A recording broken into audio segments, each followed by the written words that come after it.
13h, bonjour à toutes et à tous et merci de votre présence. Vous pouvez dès à présent aller sur impôts.gouv.fr pour faire votre déclaration de revenus 2018. Nous vous l'annoncions hier, la direction des finances publiques de Mayotte rappelle aujourd'hui qu'il est important de le faire, même si depuis janvier, le prélèvement à la source est de rigueur. Jean-Marc Leleu nous explique pour quelles raisons au micro de Lani Sedachim et Youssouf Ahmed Matouar. En 2019, on paye de l'impôt sur les revenus 2019. Mais il n'empêche qu'il faut quand même déclarer ses revenus de l'année 2018, car cela va servir à mettre à jour sa situation fiscale et cela va servir à déterminer un nouveau taux d'imposition qui sera donc actualisé en fonction des derniers revenus déclarés et qui sera appliqué au salaire à partir du mois de septembre. Donc il est important cette année de faire sa déclaration de revenus 2018. On a bien progressé à Mayotte, on est à peu près à 43% de déclaration par Internet. Bon, je ne me donne pas d'objectif puisque tout dépend de la situation des usagers, mais j'encourage fortement les usagers à déclarer par Internet. C'est sécurisé, il y a un accusé de réception qui arrive tout de suite, il n'y a pas de risque de perdre sa déclaration. On a tout de suite une estimation de son impôt et on n'a pas besoin de se déplacer au centre des finances de Boboka.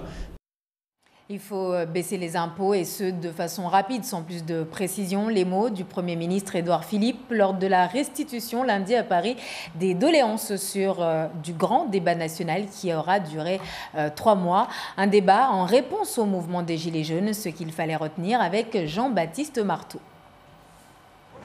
La fin de plus de 2 mois de débat. Devant la moitié du gouvernement, les milliers de pages de synthèse sont présentées.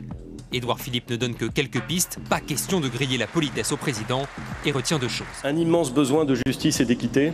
Mais surtout, qu'il y a trop d'impôts en France. Notre pays a atteint aujourd'hui une sorte de tolérance fiscale zéro. Je ne sais pas si on peut l'appeler comme ça, mais c'est souvent comme ça qu'elle est exprimée. Les débats, je le crois, nous indiquent clairement la direction à prendre. Nous devons baisser et baisser plus vite les impôts. Dans la salle des élus, syndicats, directeurs d'administration et quelques citoyens. Mais que va faire Emmanuel Macron de cette synthèse? Pour Laurent Berger, il ne suffit pas de baisser les impôts. Il n'y aura pas de sortie de ce grand débat s'il n'y a pas davantage de justice sociale, de justice fiscale. Pour compenser les baisses d'impôts, le grand débat fait remonter plusieurs hypothèses, comme baisser les dépenses de l'État. Pas de quoi convaincre les gilets jaunes présents. Il nous a dit, Philippe, on va baisser les impôts, mais on va enlever en gros des services publics. Mais non, c'est pas ce qu'on veut. Ce qu'on veut, c'est qu'il y ait une équité. Le Premier ministre évoque également davantage de démocratie participative. Mais pas un mot sur le référendum d'initiative citoyenne, le fameux RIC, proposé par ces gilets jaunes, qui ont organisé un grand débat parallèle. Il nous annonce que le grand débat va faire ressortir ce que les gilets jaunes ont souhaité apporter. Et on s'aperçoit qu'à aujourd'hui, même par rapport à ça, ça ne revient pas. Le référendum, de toute façon, est la preuve sur notre consultation que c'est ce qui est demandé tous les samedis dans la rue. Au passage, Édouard Philippe admet quelques erreurs de méthode lors du passage de la limitation à 80 km/h. Je voulais sauver des vies. On m'a accusé de vouloir remplir des caisses. Je dois apprendre à composer avec l'incompréhension ou le rejet de certains de nos concitoyens. Au Premier ministre de continuer à occuper le terrain toute la semaine. Demain, il s'exprimera devant les députés. Et puis chez nous, les pompiers de l'aéroport de Mayotte s'inquiètent. En effet, ils seront bientôt à court de munitions. Des munitions destinées à faire fuir les oiseaux à l'approche d'un avion sur la piste d'atterrissage. Cela a l'air anodin, dit comme ça, mais pas tant que ça. Les précisions d'Hachim Sedachim et Ibrahim Dogo.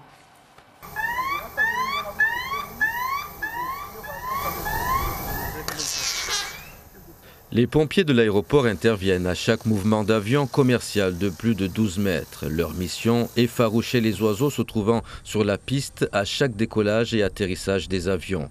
Une opération importante et permanente sur les aéroports pour éviter des risques de collision aviaire avec les aéronefs. On n'a pas de munitions pour effaroucher normalement les oiseaux afin que les avions puissent atterrir en toute sécurité au niveau de l'aéroport. Il y a retour de tos parce que nous ne trouvons pas un organisme qui est agréé par l'État pour pouvoir nous amener les munitions ici à Mayotte. Aujourd'hui, les pompiers tirent la sonnette d'alarme sur le risque accru de rupture de stock des munitions. et demande l'intervention de l'autorité préfectorale pour éviter toute crise. La commande, c'est nous, en tant que CCLIA, le service de lutte contre l'incendie d'aéronefs à Mayotte, qui s'en occupe, mais nous ne trouvons pas l'organisme pour pouvoir les amener, les acheminer à Mayotte. Or, il y a des réglementations à suivre et à respecter. Nous, aujourd'hui, on demande à la préfecture de nous faire une autorisation, soit qui soit amenée par soit le Transal ou autre chose, que nous puissions avoir les munitions rapidement. Les munitions restantes ne finiront pas le mois en cours. Et si aucun approvisionnement n'est fait, aucun avion ne pourra décoller ni atterrir en toute sécurité. Les violences, toujours d'actualité au collège de Dembéni. Ce matin encore, des heurts ont eu lieu sur place. Un enseignant a été blessé. Ses collègues ont prévu d'user de leur droit de retrait demain en signe de solidarité. Pour rappel, cela fait plusieurs semaines que l'établissement sombre dans la violence, que ce soit dans son enceinte et à l'extérieur. Je vous propose d'écouter le délégué syndical SNES du collège au micro d'Anastasia Laguerra et à cette Djazafitse. Une mesure urgente, immédiate, c'est renforcer l'équipe des surveillants. Et je pense que sur le site de Dembéni, il nous faudrait au moins 2 agents supplémentaires très rapidement pour pouvoir encadrer les élèves lors des récréations, lors des entrées-sorties. Il y a une distance importante entre l'établissement, le parking, la montée dans les bus. Et tous ces espaces-là ne sont pas surveillés. Oui, on voit depuis une semaine des élèves qui arrivent dans l'établissement avec des objets, on va dire des armes. Hier, l'agression s'est faite avec un ceinturon clouté, avec des mousquetons au bout, donc volontairement pour faire mal.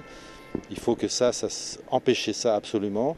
Et ce qui serait opportun, c'est de pouvoir organiser une fouille des sacs, mais qui doit être encadrée par la loi. Donc, on exerce notre droit de retrait demain, jeudi 11 avril matin, et on demande à tous les parents de garder leurs enfants à la maison pour éviter qu'ils viennent devant le collège où ils ne seront pas encadrés sur le parking et que ça soit à nouveau source de conflit, source de bagarre.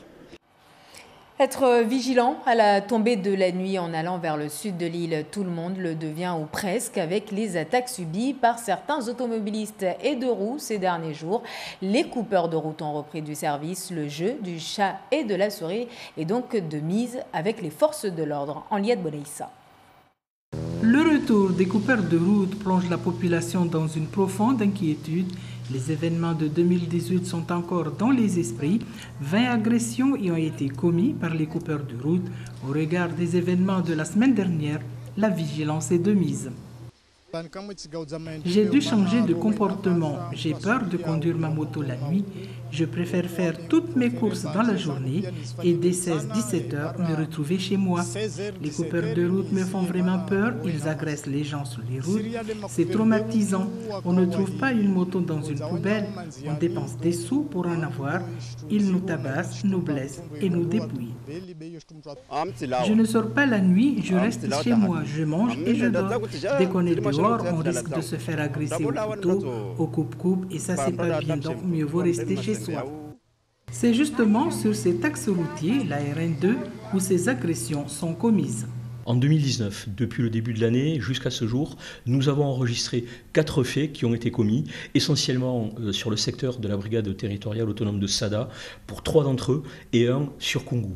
Ceux de la semaine dernière sont effectivement commis dans le secteur de Coconi et de Tsingoni, par éblouissement d'usagers de l'axe, et ce sont essentiellement, pour ne pas dire exclusivement, depuis le début de l'année, des 2 roues qui ont été l'objet de ces phénomènes. Une enquête est en cours, déjà une interpellation le week-end écoulé à Kahani, un individu âgé de 15 ans. D'autres interpellations sont également attendues. Un dispositif de sécurité est en place sur la RN2 pour justement procéder à des interceptions. Il est recommandé aux usagers de la route de signaler à la gendarmerie tout ce qui leur paraîtra suspect sur cet axe routier. Et ce sera tout pour ce 13h. Merci de votre attention. Place publique dans un instant avec Siti Daroussi qui sera aux côtés de Kalatoumi Abdelhadi ce mercredi pour parler de radicalisation. Bonne suite des programmes et à ce soir 19h.